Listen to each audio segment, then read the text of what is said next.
E agora nós vamos falar sobre Jesus, a fonte de água viva, que está em João capítulo 7, versículo 37 ao 44. E o nosso estudo foi feito no livro Jesus de Nazareno, do Berto Holden, o capítulo Água Viva, 85, os padrões evangélicos de Paulo Ovos Godoy, da FESP, e a página 45, do livro Curso de Aprendiz do Evangelho e da Bíblia. E nós começamos com esse versículo 37 de João capítulo 7. No último dia, o grande dia da festa, levantou-se Jesus e exclamou: se alguém tem sede, venha a mim e beba. E no versículo 38, quem crer em mim, como diz a Escritura, do seu interior e fluirão rios de água viva. Pois é, naquela época, o coração era considerado o centro das emoções, o ser interior de uma pessoa. Então, o coração era o ser interior da própria pessoa. Essa essência, Jesus estava dizendo nesse versículo que a pessoa teria dentro de si uma fonte de alegria contínua e revigorante. Está no livro Bíblia das Mulheres. E o mestre está se referindo ao profeta Ezequiel, no capítulo 47, que é o torrente de águas purificadoras. Era uma lembrança que Ezequiel fazia do rio que saía do jardim do Éden. Você pode verificar lá em Gênesis capítulo 2, versículo 10. Ele representa a vida fluindo de Deus para a sua criação, lá em Gênesis. E esse texto do Ezequiel, que Jesus faz menção, porque todas aquelas pessoas conheciam tudo sobre todos os profetas, né? Por isso era comum eles entenderem o que Jesus queria dizer. Esse texto traz a imagem do templo e de Jerusalém como a fonte de águas que dão vida. E aparece em vários livros proféticos, tá? Em Isaías também, 33, do versículo 20 e 21, no Apocalipse, versículo 22. Pois é, esse texto, ele fala desta água que sai de Jerusalém e vai se espalhando pelas regiões até o Mar Morto, onde as águas ficariam saudáveis. Ou seja, um rio caudaloso que corria do templo e mudaria o Mar Morto salgado em um mar de vida. É o poder desta água viva transformando a morte em vida.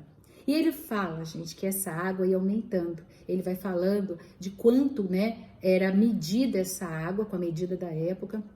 Ele fala que a água que saía ali do templo de Jerusalém ia aumentando. Primeiro, a água estava nos tornozelos, depois a água estava nos joelhos, depois a água chegava aos lombos e por fim aos ombros.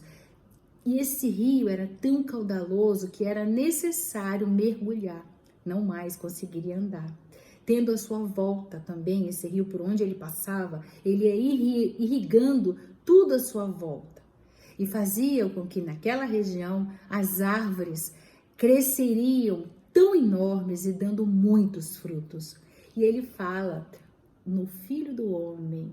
É assim que Ezequiel menciona, né, nesse texto. Por isso que Jesus falou que ele era o rio de águas vivas que iriam jorrar, que iria dar frutos e que ia se espalhando, se espalhando.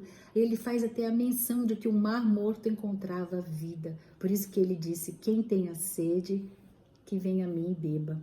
Por isso Jesus se diz ser a água viva. Se alguém tem sede, venha a mim e beba. E ele fala da sede, gente, aí nesse caso, da sede espiritual. A água viva seria seus ensinamentos edificantes e consoladores, pois quem dessedentar na fonte que jorra teria transformação real e verdadeira através do Evangelho e jamais teria sede de outros acontecimentos, de outros conhecimentos, já que tudo muda. A percepção de tudo que está à sua volta muda. A aceitação de si mesmo, a aceitação dos outros, porque quando eu aceito a mim mesmo, quando eu percebo, não tenho ilusão de mim mesma, quando eu sei dos meus defeitos, dos meus limites e das minhas capacidades, eu começo a compreender os defeitos e os limites das outras pessoas. Eu começo a aceitar. Eu começo a olhar aquilo que não ainda foi revelado, que talvez ainda esteja adormecido, que não esteja ainda despertado naquele que caminha conosco. Por isso que ele diz que a pessoa não precisa de ter outros conhecimentos, que quem descendentar dessa água, a mudança é tão grande, as virtudes começam a surgir, que ele não sente mais sede, né? A vida vai promovendo o descortinar de novos horizontes, pois estando capacitado para operar dentro de si a própria reforma, a mudança vai acontecendo em tudo e a todos à sua volta. Porque depois que a gente aprendeu, a gente não tem como desaprender, né? Você acabou de aprender a ler, você fala, não quero mais ler. Mas você já aprendeu, não tem mais como voltar atrás. Por isso que o conhecimento de tudo isso, das verdades, dos ensinamentos que o Mestre nos deu, a partir do momento que nós compreendemos, que nós tomamos conhecimento, não tem mais como voltar atrás. Existe aí, a partir daí, uma nova postura, uma nova maneira de pensar, uma nova maneira de sentir, mas principalmente uma nova maneira de reagir. E isso é que provoca mudança à nossa volta. Por exemplo, o Mestre nos aconselhou que quando alguém nos desse um tapa numa face, a gente oferecia a outra face, a outra maneira de agir. E não vingança, um bate, o outro volta com um novo tapa, mas sim o perdão, uma nova maneira, a maneira oposta a que eu antes agia.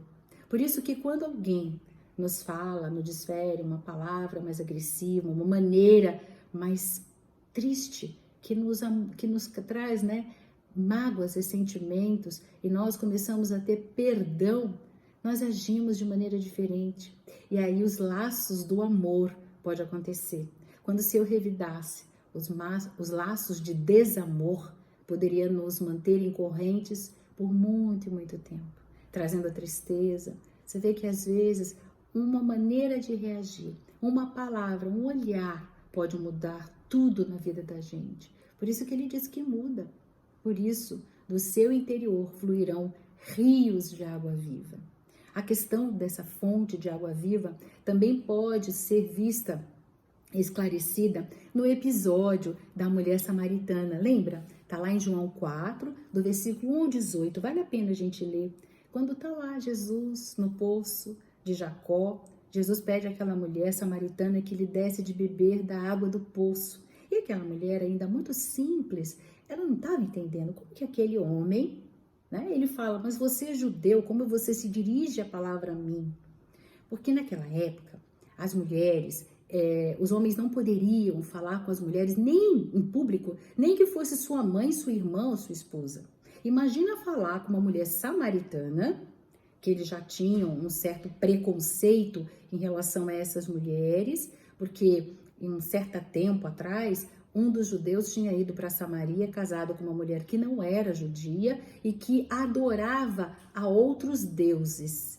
Tem até o monte de Gerazim, né? Acho que é Gerazim que fala. E esse monte foi construído ali um tempo onde eles adoravam deuses. Por isso que os judeus tinham preconceito contra os samaritanos. As pessoas, inclusive, evitavam de passar por ali. Jesus não. Ele passou por ali e parou nesse poço. E ali ele pediu a essa mulher que chegou na hora do meio-dia, porque normalmente as mulheres iam no início da manhã e no finalzinho da tarde para colher a água, porque ao meio do dia era muito quente, muito calor. Mas essa mulher foi buscar a água nessa hora, porque ela sofria, digamos assim, bullying, preconceito. Então ela não queria se encontrar com as outras mulheres. Por isso que ela foi nesta hora. E Jesus estava ali, sentado, descansando, e pede água a ela. E ela responde assim, João 4,13, né? Afirmou-lhe Jesus, quem beber desta água tornará a ter sede.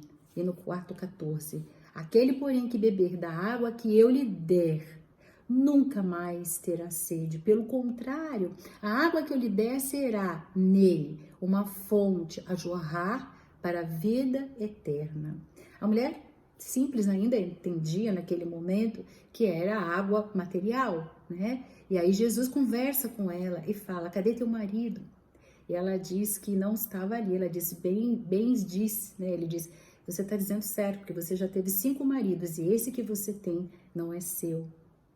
E aí que ela entendeu que ele era um profeta, como é que ele sabia de tudo isso sobre ela. Por isso ela sai correndo lá para a cidade. Nos conta Humberto Roden, no livro Jesus de Nazaré, no volume 1. Tão abundante foi este gole de água viva que a samaritana bebeu, que ela exclamou, será que virá o Messias, que é chamado o Ungido, e ele nos anunciará toda a verdade? Respondeu-lhe explicitamente Jesus, sou eu mesmo quem te está falando. Então a mulher abandonou o seu cântaro e foi correr toda a cidade. E vieram assim muitas pessoas da cidade e foram ter com Jesus. E muitos samaritanos tiveram fé em Jesus e disseram à mulher, não é por causa das tuas palavras, mas porque nós mesmos o ouvimos e sabemos que este é o Salvador. Abraços fraternos.